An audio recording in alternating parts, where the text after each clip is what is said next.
भी बैल बना रहेगा। तो ये जो मानसिकता है, इसी की वजह से आजकल के माँ बाप धोखा खा रहे हैं।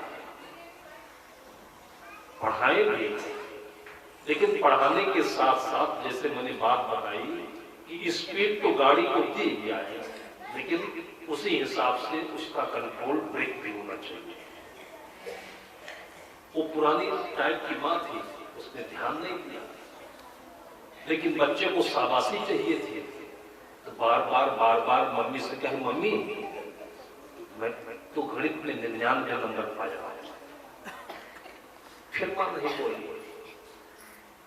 वो सोचा होगा कि मेरी मम्मी गंवार रहे, कुछ समझ नहीं पाई, तब उसने अपनी जादूगरी दिखाने की कोशिश की। मम्मी, एक थाली में 2 सेब रखे हुए थे, उसने कहा देखिए थाली में 2 सेब रखे हैं, मैं 2 को 3 कर दूं? तो मां चौंक गई। मां ने कहा कि अभी 8वीं में पढ़ता है और 2 का 3 कर देगा तो बड़े होने पर 3 का 5 भी करेगा। अगर कोई बच्चा ज्यादा चंचल हो और नाजायज करे तो बड़े लोग कहते देखो हमसे ज्यादा 3-5 मत करो। 3-5 का मतलब जानते हो, 3 के बाद 4 होता है तब 5 होता है, लेकिन वो सीधे 3 से 5 पहुंच जाए तो बड़े लोग कहते हैं मुझसे 3-5 यानी छल नहीं करो। उसने कहा मैं 2 को 3 कर दूं? तो मम्मी चौंक गई, अभी ये छल सीख रहा है, 2 के बाद तो 2 चीज तो 3 नहीं हो सकती। तो मां ने कहा ठीक है बेटा करके दिखाओ। उसने फिर वही गणित की भाषा बोली, कहा मम्मी ये सेब है ना, तो सेब नंबर 1। मम्मी ने कहा ठीक है। कहा ये सेब नंबर 2? कहा ये भी ठीक है। कहा 1 धन 2 बराबर 3 हो गया ना। तो मां देखती है कि सेब तो 2 ही है, लेकिन इसकी गणित तो 3 पहुंच गई। तब तक उसके पिता आ गए। तब मम्मी चकित होकर और थोड़ा अंदर से पीड़ित होकर बोली अपने पति से कि देखिए ये आपका बेटा तो अभी से 2 का 3 कर रहा है, अब मैं नाहे भी नहीं कर सकती क्योंकि इसका 1 धन 2 बराबर 3 तो हो गया। ये 2 सेब को 3 करके दिखा रहा है। पिता ने पूछा क्या है बेटे? उसने बताई वही बात कि मेरी गणित बहुत तेज है, मैं 2 सेब को 3 करके दिखा सकता हूं। कहा दिखाओ। कहा सेब नंबर 1, सेब नंबर 2, 1 धन 2 बराबर 3। पिता समझ गया कि ये चालाक हो गया है। तो पिता ने कहा ठीक है बेटे, ये सेब नंबर 1 तेरी मम्मी को देता हूं, ये खाएंगे, और सेब नंबर 2 मैं खा लूंगा, और जो सेब नंबर 3 है ना उसको तू खा लेना। जब तीसरा सेब है नहीं तो क्या खाएगा?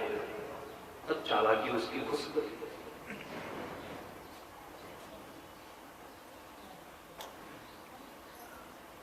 माता पिता अपने बच्चों को व्यवहारिकता से सीधे बौद्धिकता में भेज देते हैं।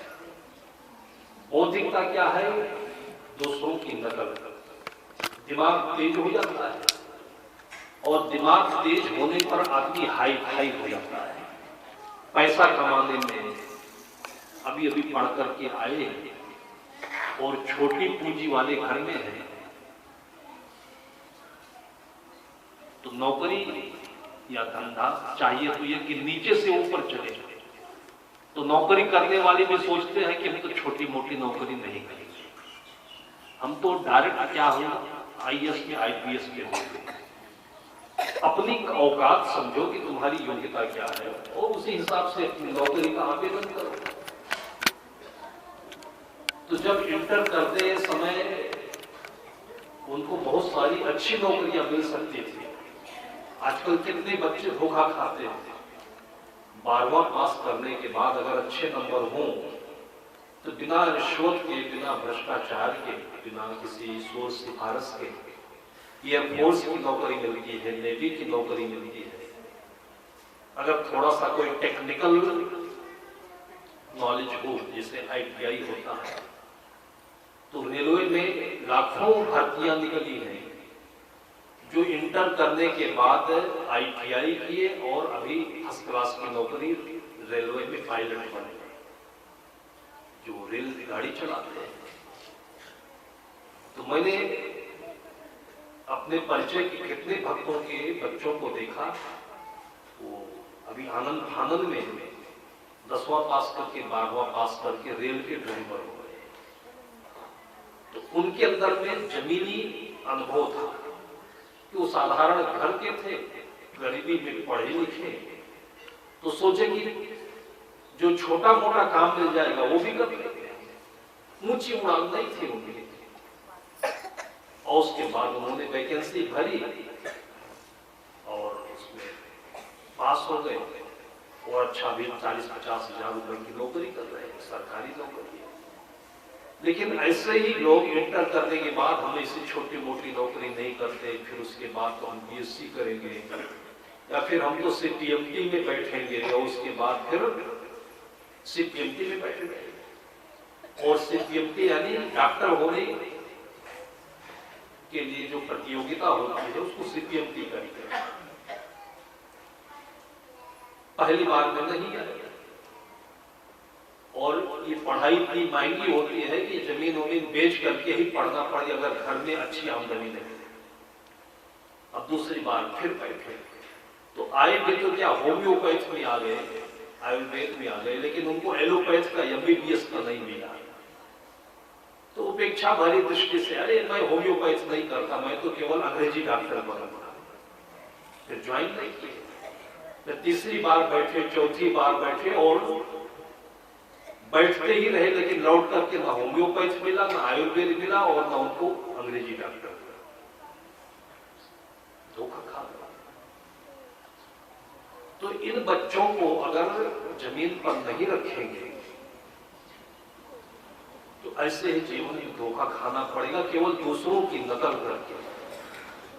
नकल क्या है? आजकल इस समाज में एक अफवाह है, डॉक्टर बनना चाहिए, इंजीनियर बनना चाहिए और बनना चाहिए तो कलेक्टर ही बनना चाहिए, और जिनको बनना है वो बन भी जाते हैं। 12वीं की पढ़ाई करके और शिक्षा मित्र में भर्ती हो गया, बिल्कुल छोटी पढ़ाई है, नंबर उसके अच्छे थे, लेकिन गरीब घर का था, शिक्षा मित्र हो गया, पढ़ाई छोड़ी नहीं, फिर उसने BA कर लिया और BA में भी अच्छे नंबर आए। उसको लगा कि मैं और आगे बढ़ सकता हूं, और पढ़ाई करते करते स्कूल में पढ़ाते पढ़ाते उसने फार्म भरा और डायरेक्ट वो तहसीलदार हो गया। फिर शिक्षा मित्र की नौकरी छोड़ी, तहसीलदार हो गया और तहसीलदारी की नौकरी करते करते फिर पढ़ाई नहीं छोड़ी और कंपटीशन में बैठा। उसके बाद डायरेक्ट SDM हो गया, उसके बाद कलेक्टर की हो गया। तो जो धीरे धीरे एक एक कदम आगे बढ़ता है, अपनी ताकत और अपनी योग्यता को देख करके वो जीवन में कहीं भी असफल नहीं होता है और जल्दी बिगड़ेगा नहीं। आदमी बिगड़ता क्यों है? जो आदमी सफल होता है वो नहीं बिगड़ता है। जो आदमी असफल होता है, ऊंची ऊंची कल्पनाएं करी कि एकदम से हम लाखों रुपए कमा लेंगे बिजनेस करके, नौकरी करके, और माँ बाप को धोखा दिए, अपने घर की परिस्थिति नहीं देखे कि घर में माँ बाप हल जोत रहे और तुम वहां जाकर के 5-5 लाख रुपए का केवल कोचिंग कर रहे हो और फिर मुझे हाई फाई तुम सपने देख रहे हो। अरे सबसे पहले तुम अपने स्टैंड पर आ जाओ, अपने पैरों से 2-4 पैसे कमा करके अपनी जगह बनाओ और फिर उससे पढ़ाई करो, फिर नौकरी करो, तब माँ बाप भी आगे बढ़ेंगे। लेकिन केवल देखा देखी दूसरों का, और आजकल देहात में देखा देखी इतनी जोर से व्याप्त है लोगों के अंदर में, हर विषय में। स्कूल की पढ़ाई का देखा देखी स्वास्थ्य इतना जोर शोर से है कि पढ़ लिख लेने के बाद नौकरी नहीं मिली तो पढ़ा लिखा लड़का फिर घर में